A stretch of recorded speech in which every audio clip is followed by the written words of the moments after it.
비가 쏟아지는 서울의 밤, 대학 캠퍼스 밖에서 떨고 있는 여성을 발견한 순간 내 삶의 궤도가 완전히 뒤집혔다. 그녀는 젖은 옷을 입고 쓰레기 더미 옆에 웅크리고 있었고 나는 그냥 지나칠 수 없었다. 그날 밤 그녀를 내 기숙사로 데려온 선택이 내 안의 모든 것을 깨우는 불씨가 될 줄은 꿈에도 몰랐다. 김지은은 22살, 서울의 명문대학에서 사회복지를 전공하는 평범한 학생이었다. 부모님은 보수적인 가정에서 자란 그녀에게 항상 단전한 길을 강조했다. 하지만 그날 캠퍼스 근처 골목에서 비를 피하지 못하고 떨고 있는 여성을 본 순간 지은의 마음속에 이상한 충동이 일어났다. 괜찮아요. 도와줄까요? 그녀의 목소리가 떨렸다. 여성은 고개를 들었고 그 눈빛이 지은을 사로잡았다. 25살의 이민지였다. 민지는 길거리 생활을 한 지 2년째였다. 가족과의 갈등으로 집을 나왔고 일자리를 잃은 후로 노숙자가 되었다. 지은은 민지를 자신의 작은 기숙사 방으로 데려왔다. 여기서 쉬어요. 내일 생각해보자. 지은의 말에 민지는 고마워하며 고개를 끄덕였다. 그 밤, 둘은 이야기를 나누기 시작했다. 민지는 자신의 과거를 털어놓았다. 보수적인 부모 밑에서 자랐지만 자신의 성 정체성을 깨달은 후로 집안이 무너졌다. 나는 여자를 좋아해. 그게 죄야. 민지의 말에 지은은 가슴이 철렁 내려앉았다. 지은 자신도 고등학교 때부터 비슷한 감정을 느껴왔지만 항상 억눌러왔다. 부모님의 기대, 사회의 시선 때문에. 나도. 비슷해. 지은의 고백이 흘러나왔다. 그 순간 방 안의 공기가 변했다. 둘은 서로의 상처를 공유하며 가까워졌다. 민지는 지은의 따뜻함에 마음을 열었고 지은은 민지의 강인함에 끌렸다. 다음 날 지은은 민지를 도와 일자리를 알아보기로 했다. 하지만 민지의 상태는 생각보다 심각했다. 영양실조와 추위로 인해 건강이 나빠져 있었다. 지은은 자신의 돈으로 병원에 데려갔고 그 과정에서 둘 사이의 유대가 깊어졌다. 왜 나한테 이렇게 잘해줘? 민지의 질문에 지은은 그냥 내가 나 같아서 라고 답했다. 이 만남은 지은에게 새로운 세계를 열어주었다. 그녀는 민지를 통해 자신의 억눌린 감정을 직면하게 되었다. 하지만 이 선택의 대가는 곧 나타날 터였다. 지은의 룸메이트가 이 사실을 알게 되고 소문이 퍼지기 시작했다. 지은이 노숙자를 데려왔다고? 이상하지 않아? 친구들의 수군거림이 들려왔다. 지은은 불안해졌지만 민지를 포기할 수 없었다. 민지는 지은의 도움으로 서서히 회복되었다. 그녀는 카페에서 아르바이트를 시작했고 지은과 함께하는 시간이 늘어났다. 둘은 산책을 하며 이야기를 나누었고 그 속에서 미묘한 감정이 싹텄다. 지은은 민지의 손을 잡아보았고 민지는 그 손을 놓지 않았다. 이게 사랑인가? 지은의 마음속에서 질문이 맴돌았다. 하지만 사회의 벽은 높았다. 한국 사회에서 동성애는 여전히 금기시되었다.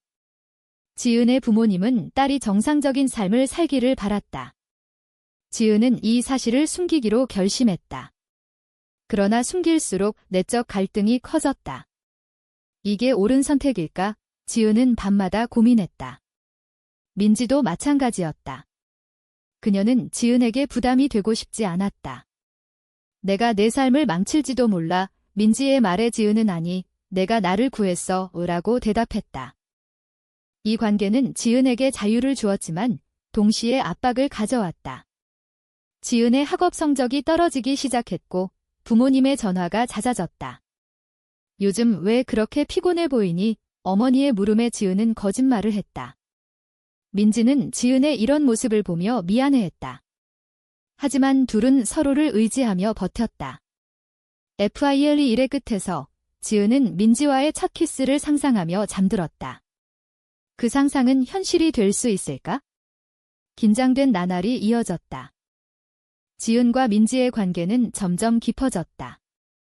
매일 저녁, 지은의 기숙사에서 민지는 자신의 이야기를 더 털어놓았고 지은은 그에 공감하며 자신의 감정을 드러냈다. 어린 시절부터 느꼈어. 하지만 말할 수 없었지. 지은의 고백에 민지는 눈물을 흘렸다. 둘은 서로의 아픔을 치유하는 존재가 되었다. 그러나 이 행복은 오래가지 않았다. 지은의 부모님이 갑자기 서울로 올라왔다. 딸아, 요즘 이상하다고 들었어. 친구들이 걱정하더라. 아버지의 말에 지은은 당황했다. 민지를 숨기려 했지만 부모님은 기숙사를 방문했다. 민지를 발견한 순간 분위기가 얼어붙었다. 이 여자는 누구야? 어머니의 날카로운 질문에 지은은 친구예요. 도와주고 있어요. 라고 둘러댔다. 하지만 부모님의 눈빛은 의심으로 가득했다. 그날 밤 부모님은 지은을 데리고 집으로 돌아가려 했지만 지은은 거부했다. 제 선택이에요. 이 말은 가족 간의 첫 균열을 만들었다. 민지는 이 상황을 보며 자신을 탓했다. 내가 사라져야 할까? 그녀의 고민에 지은은 안 돼. 우리는 함께할 거야. 라고 말했다. 둘은 비밀리에 만나기 시작했다. 지은은 학업과 관계를 병행하며 지쳤지만 민지의 미소가 그녀를 버티게 했다. 사회의 압력도 커졌다. 대학에서 동성애에 대한 토론 수업이 있었고 지은은 그 속에서 자신의 입장을 밝히지 못했다. 동성애는 비정상적이다라는 교수님의 말에 지은의 가슴이 찢어졌다. 민지도 직장에서 동료들의 수군거림을 견뎌야 했다. 그 여자, 이상하지 않아?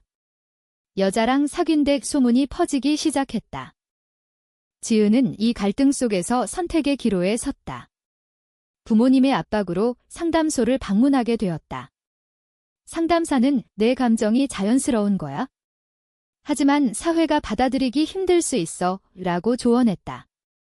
지은은 이 말을 듣고 더 혼란스러워졌다.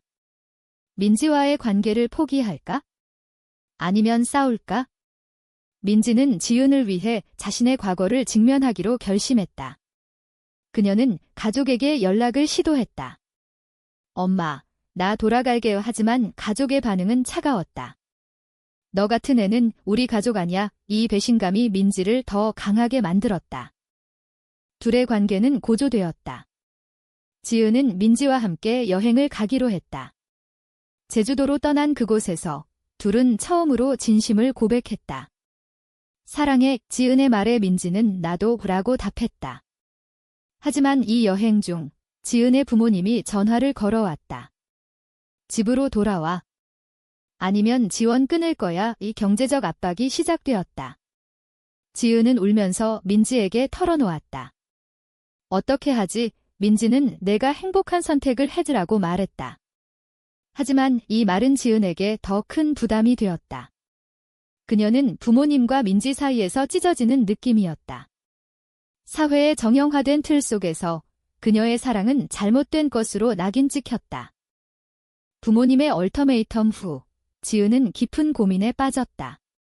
민지를 포기하면 평범한 삶을 살 수 있어. 하지만 그게 행복할까? 그녀의 마음속에서 목소리가 싸웠다. 민지는 지은의 고통을 보며 자신을 희생하려 했다. 나 때문에 내 가족을 잃지 마. 하지만 지은은 너 없이 사는 게 더 아파라고 말했다. 이 대화는 둘의 유대를 더 강하게 만들었지만 외부 압력은 거세졌다. 대학 친구들이 지은의 관계를 알게 되었다. 지은아, 너 레즈비언이야? 그거 치료받아야 해. 한 친구의 말이 지은을 상처 주었다. 사회의 정형화된 시선이 그녀를 옥죄었다. 한국에서 동성애는 여전히 비정상으로 여겨졌다. 지은은 온라인 커뮤니티에서 위안을 찾았지만 그곳조차 혐오 댓글이 넘쳤다.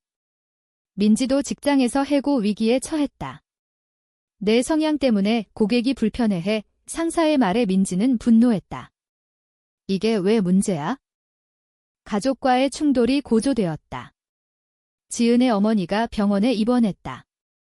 내가 이런 식으로 살면 엄마는 못 버틴다. 이 감정적 협박에 지은은 흔들렸다. 그녀는 민지와의 관계를 숨기려 애썼지만 결국 부모님에게 들켰다. 어떻게 내가 여자를 사랑할 수 있니? 우리 집안 망신이야. 아버지의 외침이 집안을 울렸다. 지은은 울면서 "지게 제 진심이에요. 라고 반박했다. 이 대치 속에서 지은은 자신의 정체성을 직면했다. 나는 왜 이렇게 태어났을까? 도덕적 딜레마가 그녀를 괴롭혔다. 민지는 지은을 지지하기 위해 자신의 가족과 재회했다. 엄마, 나를 받아줘. 하지만 가족의 반응은 "너는 죽은 거나 마찬가지야." 이 배신이 민지를 더 아프게 했다. 그녀는 지은에게 "둘이 함께 싸우자라고 말했다. 둘은 LGBTQ+ 모임에 참석하기 시작했다. 그곳에서 비슷한 사람들을 만나 위안을 얻었지만 사회의 벽은 여전했다. 한 모임에서 폭력적인 시위가 일어났고 지은은 공포를 느꼈다. 이 사랑 때문에 목숨을 걸어야 해? 고조되는 긴장 속 지은은 선택을 해야 했다. 부모님의 지원을 포기하고 민지와 함께할지 아니면 관계를 끊을지. 이게 옳은가? 그녀의 내적 갈등이 절정에 달했다. 부모님과의 대화는 폭풍 같았다. 민지와 헤어져라. 아니면 "너는 우리 딸이 아니야." 아버지의 말에 지은은 "죄송해요. 하지만 포기 못해요." 라고 답했다. 이 말은 가족의 파탄을 가져왔다.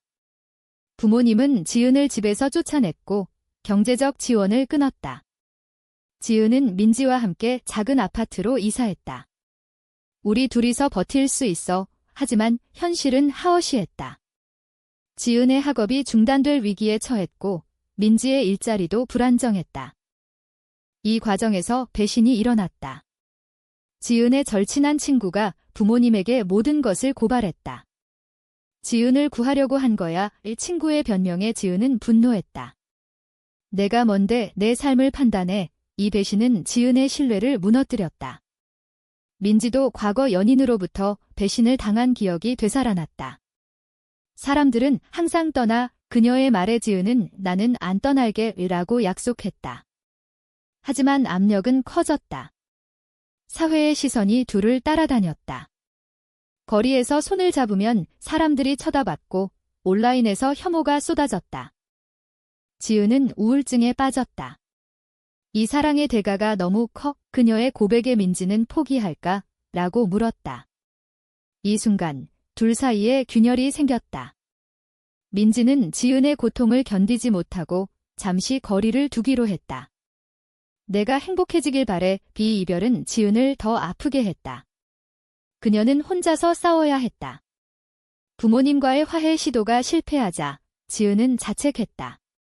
"내 선택이 잘못됐나?" 민지는 혼자서 자신의 삶을 재건하려 했지만 지은이 그리웠다. 그녀는 지은에게 편지를 썼다. "내가 없으면 나도 없어." 이 편지가 지은을 깨우쳤다. 둘은 재회했다. 하지만 이 재회는 더 큰 희생을 요구했다. 지은은 대학을 포기하고 일자리를 찾았고 민지는 자신의 트라우마를 직면했다. 재회 후 지은과 민지는 함께 사회의 벽을 뚫으려 애썼다. LGBTQ+ 단체에서 활동하며 목소리를 냈다. "우리 사랑은 잘못된 게 아니야." 지은의 연설이 사람들을 움직였다. 하지만 이 활동은 더 큰 반발을 불렀다.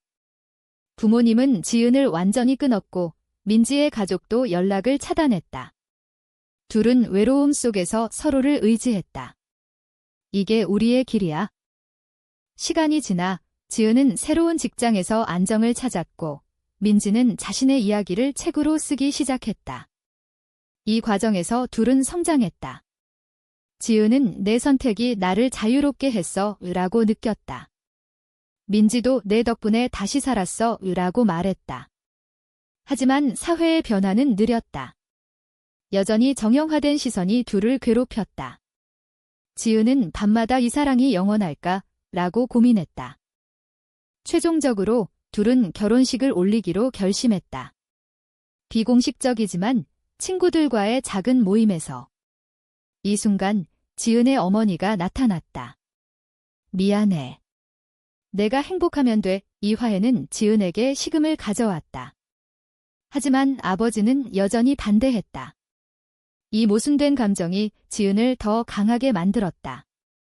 민지도 자신의 가족과 화해를 시도했지만 실패했다. "괜찮아. 우리가 가족이야." 이야기의 끝에서 지은과 민지는 함께 미래를 그렸다. 하지만 그 길은 쉽지 않았다. 손실과 어둠의 균형 속에서 둘은 깨달았다. 사랑은 때로 큰 대가를 치러야 한다.